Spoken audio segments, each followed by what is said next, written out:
is a 500 kVA Volvo diesel generator. It runs on a Volvo Penta 1345 engine coupled with a Leroy Somer alternator from France. In continuous mode, it gives 585 amperes. In standby mode, it delivers 650 amperes of three-phase power. It's a 6-cylinder inline turbocharged intercooled engine with ECU control system for stable voltage and no power fluctuation. It's perfect for factories, hospitals, construction sites, and large buildings. The fuel tank holds 740 liters and runs 8 to 15 hours depending on the load.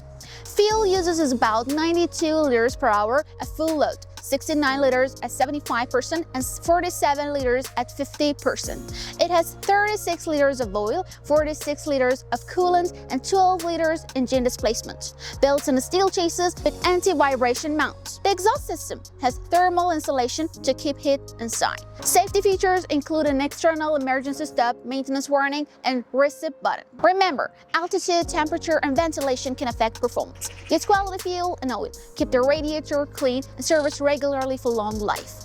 After heavy use, let it run light for a few minutes to cool. It's available with or without soundproof canopy. Without canopy, weight is 1,810 kilograms and size is 150 by 195 by 330 centimeters. It comes with a manual control panel and a Tipsy 4520 controller from the UK. You can also add an automatic control panel if needed. If you have further questions about this diesel generator, you can contact our experts at Volvo Penta.